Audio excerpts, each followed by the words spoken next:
Hola.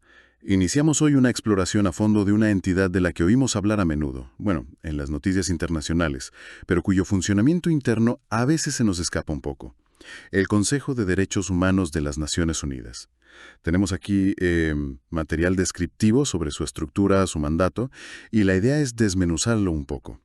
Queremos entender no solo qué es, sino por qué está diseñado como está, y bueno, qué implicaciones tiene todo esto. Nuestra misión hoy es ir un poco más allá de la descripción. Queremos entender, digamos, las tuercas y los tornillos de este consejo al que, por cierto, a partir de ahora llamaremos a menudo CDH, por sus siglas, para captar mejor su papel en el, bueno, complejísimo escenario global de los derechos humanos. Cómo se toman las decisiones, quién está al mando, qué mecanismos tiene para actuar. A ver si aclaramos esto. Precisamente. Y conocer estos detalles es, yo diría que crucial. No es solo cultura general sobre la ONU, ¿sabes? Entender la arquitectura del CDH nos da claves. Claves para interpretar por qué ciertas crisis de derechos humanos reciben pues, más atención que otras, o cómo influyen las dinámicas geopolíticas en su trabajo, y, en definitiva, cuál es su capacidad real para cumplir la misión tan importante que tiene asignada. Pues vamos a ello. Empecemos por el principio. ¿Cuándo y por qué surge este consejo? Sabemos que nació formalmente el 15 de marzo de 2006, por decisión de la Asamblea General de la ONU, y se define como un organismo intergubernamental. Esto es importante, ¿no? Significa que sus miembros son estados. Exacto, estados no expertos independientes, y eso marca una diferencia fundamental respecto a otros posibles modelos. Su creación, de hecho, sustituyó a la anterior Comisión de Derechos Humanos, que, bueno, había recibido bastantes críticas. La misión fundamental del nuevo CDH es muy clara y ambiciosa: fortalecer la promoción y protección de los derechos humanos en todo el mundo. Y esta abarca desde establecer normas, estándares, hasta, y esto es vital, abordar situaciones concretas de violaciones de derechos humanos. Y claro, hacer recomendaciones específicas para remediarlas. Entiendo. Entonces su tarea central es vigilar y actuar ante las violaciones. Ya has mencionado algo que me parece clave sobre su funcionamiento: la capacidad de debatir cualquier tema de derechos humanos, ya sea algo transversal como, no sé, la discriminación o una crisis específica en un país. Y que puede hacerlo durante todo el año. Esto suena diferente, ¿sí?, a otros órganos que quizá tienen reuniones más puntuales, ¿no? Es una diferencia fundamental, sí. Esa capacidad de reunirse a lo largo del año, no solo en una gran sesión anual, le da una agilidad, bueno, una agilidad potencial importante. Le permite, al menos en teoría, mantenerse al tanto de las situaciones emergentes o en desarrollo y responder de forma más continua. No solo cuando toca el periodo de sesiones oficial. Esta operatividad constante es, digamos, uno de los pilares de su mandato de vigilancia. Interesante eso de estar siempre activo, al menos potencialmente. Ahora, vayamos a la composición. ¿Quiénes forman parte de este consejo? Mencionaste que son estados. Vale. Pero ¿cuántos son exactamente? Son 47. 47 Estados miembros en total. Es un número significativo que busca un cierto equilibrio entre ser representativo y a la vez ser operativo, claro. 47. ¿Y cómo llegan esos 47 estados a sentarse ahí? No será por invitación, me imagino. No, no en absoluto. Son elegidos directamente por la mayoría de los miembros de la Asamblea General de la ONU, o sea, por los 193 Estados miembros. Y un detalle importante: la votación es secreta y directa. La idea detrás de este método es conferirle legitimidad democrática dentro del sistema de la ONU y, bueno, teóricamente asegurar que los elegidos cuenten con un amplio respaldo. Una elección por mayoría en la Asamblea General y voto secreto.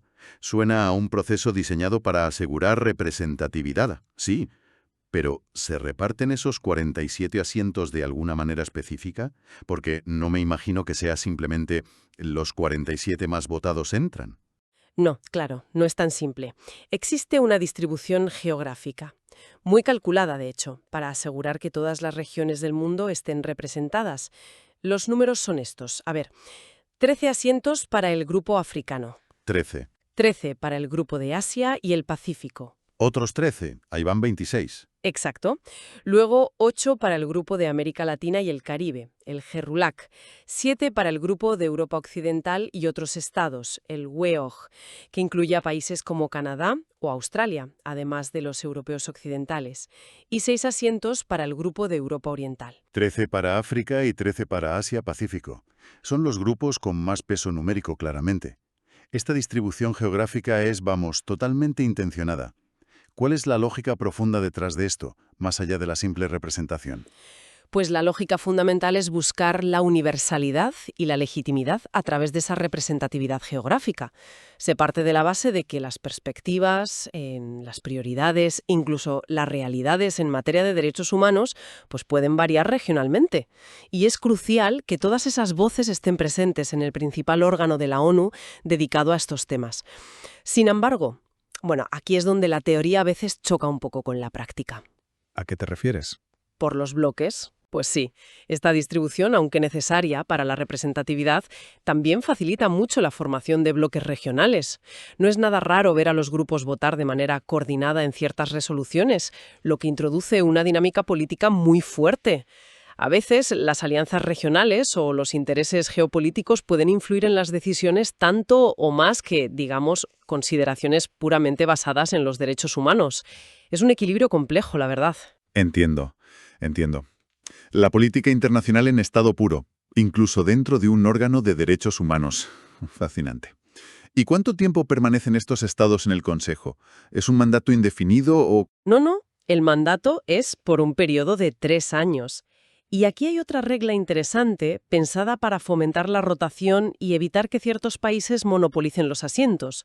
Los miembros pueden ser reelegidos, sí, pero solo para un segundo mandato consecutivo. Después de 2 periodos seguidos, o sea, 6 años en total, deben esperar al menos un año fuera antes de poder volver a postularse. Máximo 6 años seguidos. Vale. Una medida para asegurar que haya movimiento y oportunidades para otros estados. Lógico. Pero has mencionado antes que el Consejo surgió para mejorar la credibilidad respecto a su predecesor.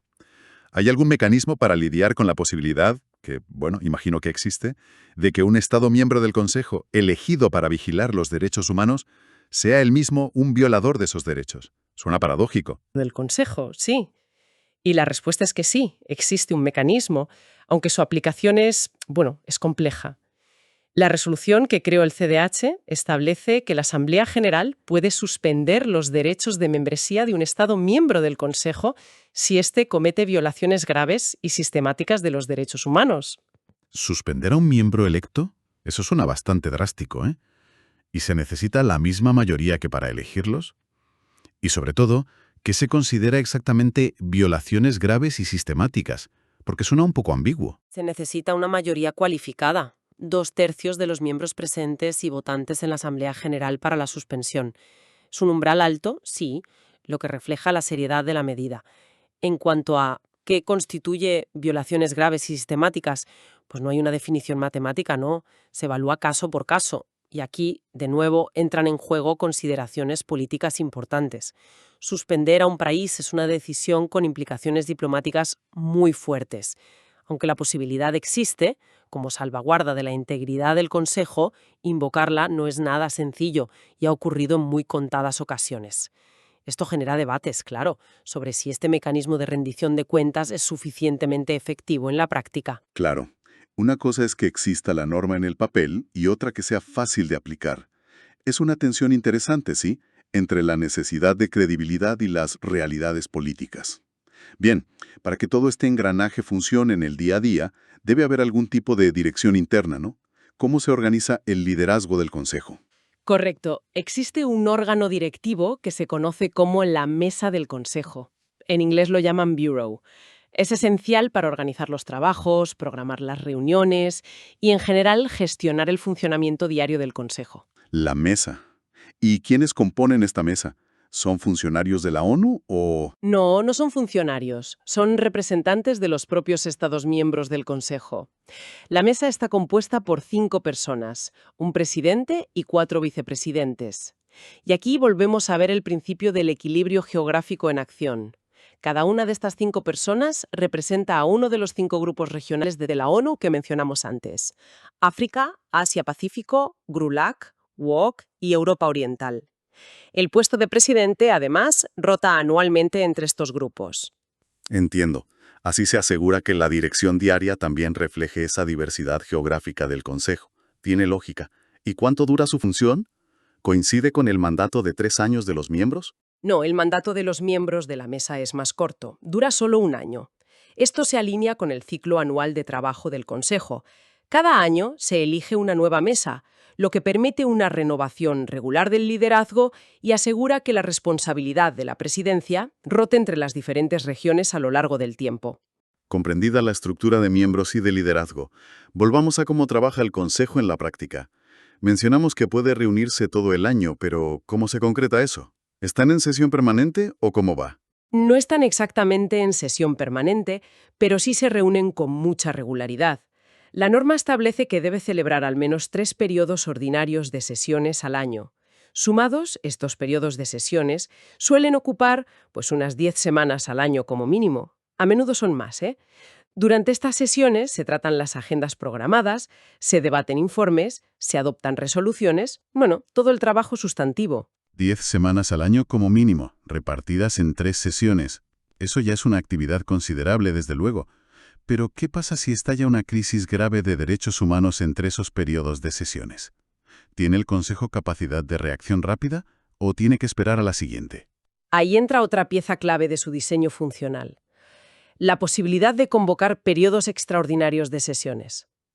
Están pensados precisamente para eso, para responder a emergencias o situaciones de violaciones graves de derechos humanos que requieren atención urgente y que evidentemente no pueden esperar al siguiente periodo ordinario de sesiones. Muy importante eso. ¿Y quién puede pedir que se convoque una sesión extraordinaria? ¿El presidente? ¿Un grupo de países, quizá? ¿Cómo funciona? La convocatoria de una sesión extraordinaria no es automática, ni depende de una sola persona o de la mesa. Requiere la solicitud de al menos un tercio de los Estados miembros del Consejo. Actualmente, con 47 miembros, eso significa que 16 Estados deben apoyar la solicitud para que la sesión se convoque. Un tercio de los miembros, 16 países. Eso implica que debe haber un cierto consenso o al menos una preocupación compartida por un número significativo de estados para activar este mecanismo de emergencia. Me pregunto, ¿es fácil conseguir ese apoyo? ¿O depende mucho de qué país o situación se quiera tratar? La política, otra vez. Es una excelente pregunta porque toca de nuevo esa interacción entre el mecanismo formal y la realidad política, como bien dices. Sobre el papel, este umbral de un tercio permite una respuesta relativamente rápida, sin requerir una mayoría absoluta, lo cual es bueno. Ahora, en la práctica, la facilidad para reunir ese apoyo depende enormemente del contexto político del momento. Si la situación afecta a un país con fuertes aliados dentro o fuera del Consejo, pues puede ser más difícil conseguir los 16 apoyos. Si por el contrario hay una condena internacional amplia, puede ser más sencillo. Así que sí, es una herramienta vital para la respuesta a crisis, pero su activación no está exenta de cálculos y negociaciones diplomáticas. Le da al Consejo la capacidad de reaccionar, eso sin dudado, pero esa capacidad siempre está mediada por la voluntad política de sus miembros. No hay que olvidarlo. Queda claro que la estructura formal interactúa constantemente con la política internacional. Es inevitable. Hagamos una breve recapitulación, si te parece, para sentar las ideas clave que hemos ido desgranando. Tenemos al Consejo de Derechos Humanos, el CDH, organismo intergubernamental de la ONU creado en 2006. Su misión principal: proteger y promover los derechos humanos a nivel global. Exacto. Está formado por 47 Estados miembros. Son elegidos por la Asamblea General con voto secreto y siguiendo unas cuotas geográficas muy estrictas para asegurar la representatividad de todas las regiones. Eso es. Estos miembros tienen mandatos de 3 años, pueden ser reelegidos, pero solo para un segundo periodo consecutivo, máximo 6 años seguidos. Y un punto crucial, existe la posibilidad teórica de suspender a un miembro por violaciones graves y sistemáticas, aunque reconocemos que es algo políticamente complejo de aplicar. Muy complejo, sí. Se lidera a través de una mesa de 5 miembros, presidente y 4 vicepresidentes, con representación regional asegurada, y un mandato anual, para que rote. Perfecto. Y su trabajo se articula en un mínimo de 3 sesiones ordinarias al año, que ya son bastantes semanas de trabajo, y se complementa con esa capacidad vital de convocar sesiones extraordinarias urgentes, si lo pide un tercio de los miembros, 16 países. Exacto. Y si conectamos todos estos elementos que has resumido, también la elección por la Asamblea General, la distribución regional, los mandatos limitados, la posibilidad de suspensión, las reuniones regulares y las extraordinarias, pues vemos un diseño institucional que intenta equilibrar muchas cosas a la vez, ¿verdad? Intenta equilibrar legitimidad democrática, representatividad universal, continuidad en el trabajo, capacidad de respuesta a crisis y un mecanismo de rendición de cuentas interno.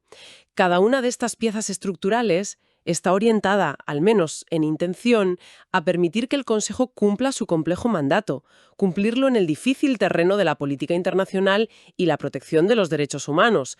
Las tensiones surgen, claro, cuando estos principios entran en conflicto o cuando la voluntad política de los Estados pues no acompaña la estructura diseñada. Y precisamente esa tensión, esa brecha a veces entre la intención del diseño y la realidad política, nos deja una reflexión final.